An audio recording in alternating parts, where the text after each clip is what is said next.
সদুকম ছাত্ৰ সন্থাৰ আহ্বান মৰ্মে আমি আজি ধুবুৰীৰ ছাত্ৰ সন্থাৰ আগমনিত বিক্ষোভ কাৰ্য ৰূপায়ণ কৰিছোঁ আৰু ইয়াৰ জৰিয়তে কথা ক'ব বিচাৰোঁ যে জুবিন দাক আমাৰ ন্যায় দিব লাগিব।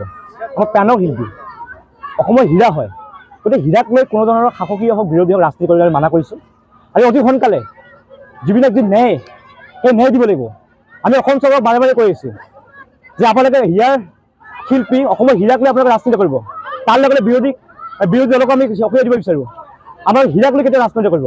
গতিকে জুবিনৰ ন্যায়ৰ দাবীত, পানী নৰখা ন্যায়ৰ দাবীত আমি জিলা ছাত্ৰ সন্থাই সকলো ধুবুৰী ছাত্ৰ সন্থাই আমি বিক্ষোভ কাৰ্য ৰূপায়ণ কৰিছোঁ আৰু এই বিক্ষোভ কাৰ্য ৰূপায়ণ কৰাৰ জৰিয়তে এই কথা স্পষ্ট কৰিছোঁ অতি সোনকালে যদি জুবিন দাক ন্যায় নিদিয়ে অনাগত দিনত তীব্ৰ আন্দোলন গঢ়ি তোলাৰ বাধ্য হ'ম।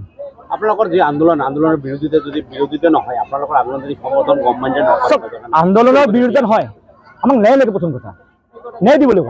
কি ন্যায় দিব পৰা নাই? আজি 24টা প্ৰেচিডেণ্ট পাৰ হৈ গ'ল, আজিও SIT জেৰা কৰি আছে। গতিকে অপৰ্যাপ্ত নিতাক আৰু ছিংগাপুৰৰ যিকেইজন মানুহ গৈছিলে, ছিংগাপুৰৰ যিকেইটা ফেষ্টিভেলৰ নামত টকা লুটি আছে, আটাইকেইটা চচৰাই আনি কিনে দৃষ্টান্তমূলক শাস্তি প্ৰদান কৰিব আমি দাবী জনালোঁ। আৰু তাৰ লগে লগে এটা কথা ক'ব বিচাৰোঁ যে জুবিন দাক লৈ কিনে পুনৰবাৰ কৈছে, জুবিন দাক লৈ কিনে কোনো ৰাজনীতি নচলিব। চিধা কথা, স্পষ্ট কথা, ন্যায় আমাক লাগিব আৰু ন্যায় নিদিয়ালৈকে আমি স্পষ্ট দাবী আন্দোলন চলাম। ইয়াৰ পৰৱৰ্তী কাৰ্যসূচী ন্যায় ক্ষমতাৰ 23 তাৰিখ দিয়া আছে।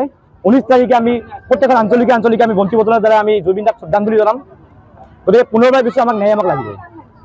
যিকোনো খবৰৰ বাবে যোগাযোগ কৰক 7099017330 লগতে 7099017110 নম্বৰত।